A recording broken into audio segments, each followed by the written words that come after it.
হিমন্ত বিশ্ব শৰ্মা ডাঙৰীয়াৰ ৰাতিত টোপনি নাইকিয়া হৈছে। ৰাতি বোলে উঠি পেলাইও দেখে গৌৰৱ গগৈ ভূতে তেওঁক খেদি ফুৰিছে। তেখেতে নিৰ্বাচনৰ সময়ত যিখিনি কথা দিছিল যে আপোনালোকে 15 লাখ টকা পাব, লাখপতি বাইদেউ পাব, সেই কথা বতৰাবিলাক কাৰ্যত পৰিণত কৰা নাই।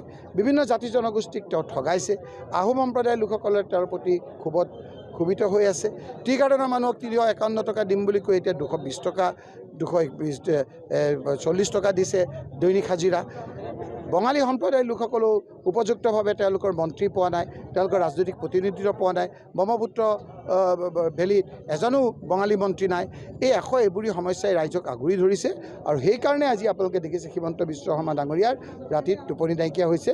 আৰু মই প্ৰথমে ভাবিছিলোঁ যে অলপ ইণ্টাৰমিডিয়েট আজিকালি ফাষ্টিং চলাই অলপ ক্ষীণাব যত্ন কৰে যে মুখ্যমন্ত্ৰী সেইধৰণে কৰিছে নেকি। পিছত গম পালোঁ যে যেনে ক'লে নহয়, ৰাতি বোলে উঠি পেলাইও দেখে গৌৰৱ গগৈ ভূতে তেওঁক খেদি ফুৰিছে। সেইকাৰণে লঘনে ভূপে বোলে তেওঁক ক্ষীণাইছে। তেখেতে নিৰ্বাচনৰ সময়ত যিখিনি কথা দিছিল যে আপোনালোকে 15 লাখ টকা পাব, লাখপতি বাইদেউ পাব, সেই কথা বতৰাবিলাক কাৰ্যত পৰিণত কৰা নাই। বিভিন্ন জাতি জনগোষ্ঠীক তেওঁ ঠগাইছে। আহোম সম্প্ৰদায়ৰ লোকসকলে তেওঁৰ প্ৰতি ক্ষোভিত হৈ আছে। টি গাৰ্ডেনৰ মানুহক 351 টকা দিম বুলি কৈ এতিয়া 220 টকা 240 টকা দিছে দৈনিক হাজিৰা। বঙালী সম্প্ৰদায়ৰ লোকসকলেও উপযুক্তভাৱে তেওঁলোকৰ মন্ত্ৰী পোৱা নাই, তেওঁলোকৰ ৰাজনৈতিক প্ৰতিনিধিত্ব পোৱা নাই। ব্ৰহ্মপুত্ৰ ভেলীত এজনো বঙালী মন্ত্ৰী নাই। এই এইবোৰী সমস্যাই ৰাইজক আগুৰি ধৰিছে আৰু সেইকাৰণে আজি আপোনালোকে দেখিছে হিমন্ত বিশ্ব শৰ্মা ডাঙৰীয়াৰ ৰাতিত টোপনি নাইকিয়া হৈছে। আৰু মই প্ৰথমে ভাবিছিলোঁ যে অলপ ইণ্টাৰমিডিয়েট আজিকালি ফাষ্টিং চলাই অলপ ক্ষীণাব যত্ন কৰে যে মুখ্যমন্ত্ৰী সেইধৰণে কৰিছে নেকি। পিছত গম পালোঁ যে যেনে ক'লে নহয়, ৰাতি বোলে উঠি পেলাইও দেখে গৌৰৱ গগৈ ভূতে তেওঁক খেদি ফুৰিছে। সেইকাৰণে লঘনে ভূপে বোলে তেওঁক ক্ষীণাইছে।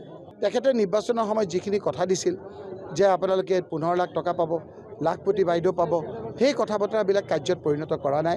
বিভিন্ন জাতি জনগোষ্ঠীক তেওঁ ঠগাইছে। আহোম সম্প্ৰদায়ৰ লোকসকলে তেওঁৰ প্ৰতি ক্ষোভিত হৈ আছে। টি গাৰ্ডেনৰ মানুহক 351 টকা দিম বুলি কৈ এতিয়া 220 টকা 240 টকা দিছে দৈনিক হাজিৰা। বঙালী সম্প্ৰদায়ৰ লোকসকলেও উপযুক্তভাৱে তেওঁলোকৰ মন্ত্ৰী পোৱা নাই, তেওঁলোকৰ ৰাজনৈতিক প্ৰতিনিধিত্ব পোৱা নাই। ব্ৰহ্মপুত্ৰ ভেলীত এজনো বঙালী মন্ত্ৰী নাই। এই এইবোৰী সমস্যাই ৰাইজক আগুৰি ধৰিছে আৰু সেইকাৰণে আজি আপোনালোকে দেখিছে হিমন্ত বিশ্ব শৰ্মা ডাঙৰীয়াৰ ৰাতিত টোপনি নাইকিয়া হৈছে। আৰু মই প্ৰথমে ভাবিছিলোঁ যে অলপ ইণ্টাৰমিডিয়েট আজিকালি ফাষ্টিং চলাই অলপ ক্ষীণাব যত্ন কৰে যে মুখ্যমন্ত্ৰী সেইধৰণে কৰিছে নেকি।